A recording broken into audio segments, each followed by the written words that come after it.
What's up, everybody? This is Whiskey in the Six. I'm Rob, and today I have for you Aberlour 18-year-old. Okay, so I've had this for a couple weeks, actually a couple months now, and I've had it on several occasions. There's not a lot gone from the bottle. I've even given it to a couple friends. And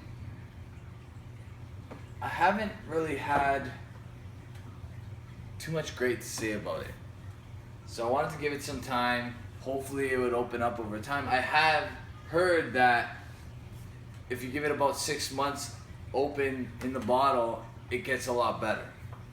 I think I'm going over just over 2 months, around there. I can't remember exactly when I bought it.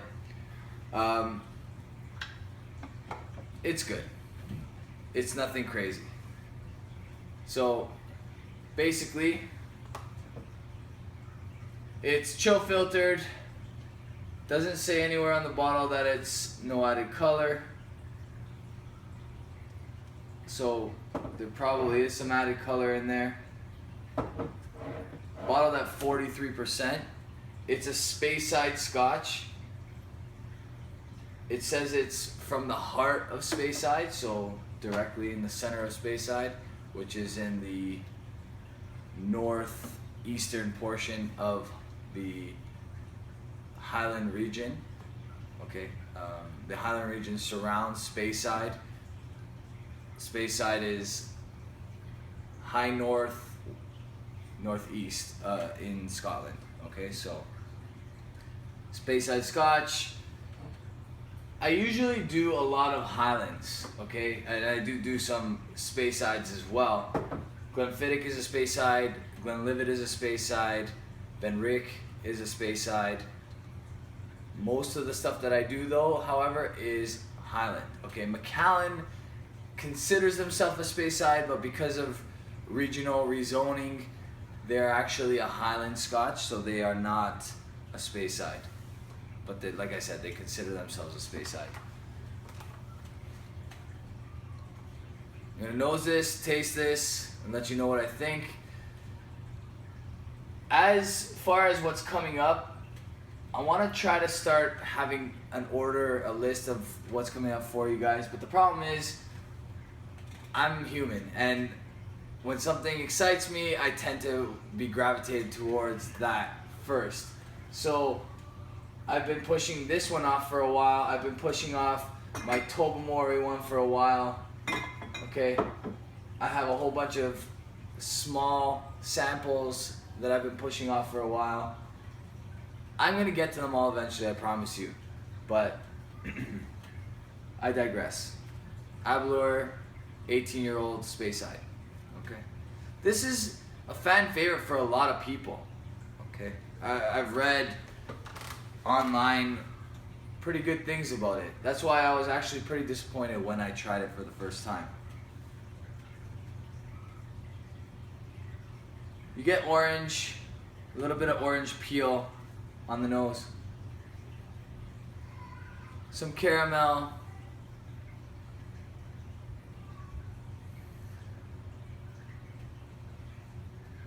mostly fruity.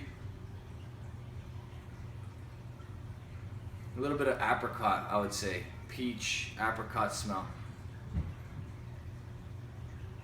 But it's not overly fragrant.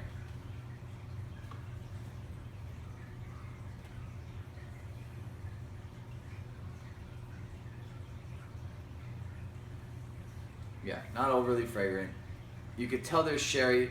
It's double matured, so first fill bourbon casks and Oloroso sherry casks, but I believe they're probably, judging by the color, a combination of first fill and second fill Oloroso sherry. The Oloroso sherry comes from Jerez, Spain, so that's European oak and obviously American oak from the bourbon casks.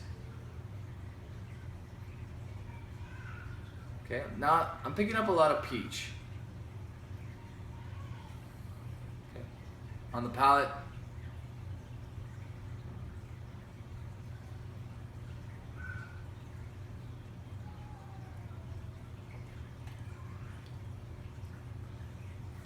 peach carries through on the palate.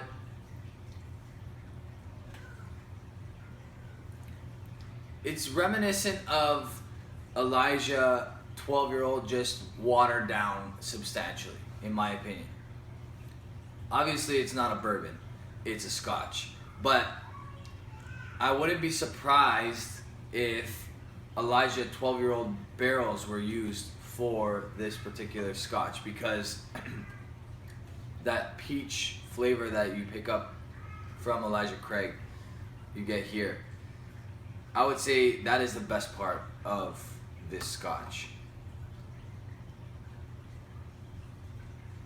Once again on the palate.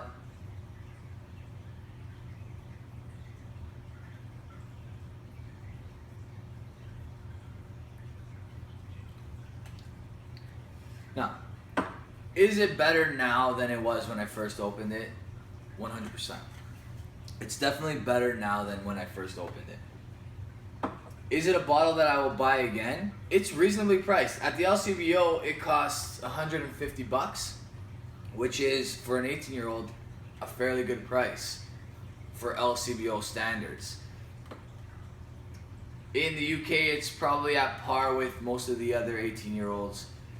For whatever reason, it's cheaper here. I wouldn't buy it again though, because there's nothing that's drawing me back to it. If I had to rate this in comparison with all the other 18-year-olds that I've had Glenmorangie 18. I've had Highland Park 18. Glenfiddich 18. Even Glenlivet 18. And my favorite probably, Glengoyne 18. Last but not least, Tomatin 18. If I had to rank this amongst these, it would be last place. I like these ones all better than the Aberlour 18. There's gonna be people that hate me for saying that, but I honestly believe Glenlivet 18 is a better product than Aberlour 12. They're both Speysides. They both add color. They both chill filter their whiskey. The Glenlivet jumps ahead of the Aberlour. Okay.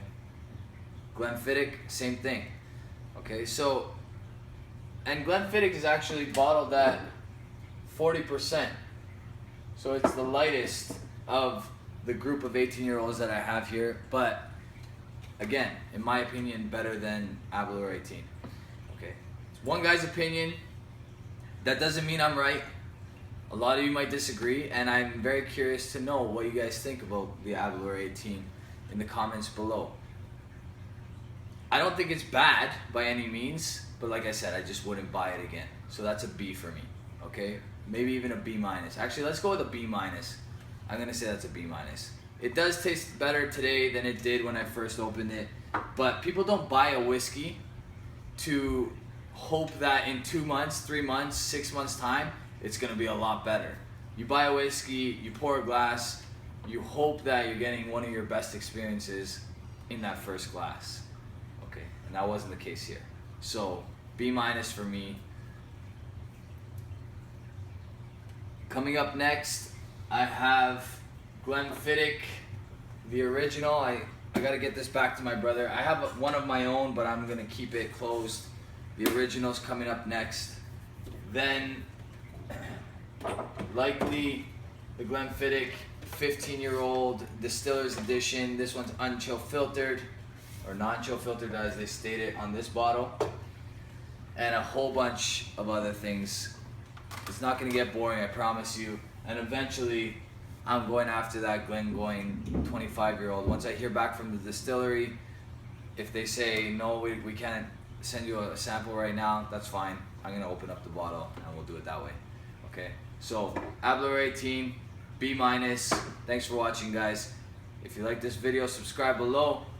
Have Instagram and Twitter, at Whisky in the Six on Instagram, at Whisky_in_the_6 on Twitter. Cheers, guys.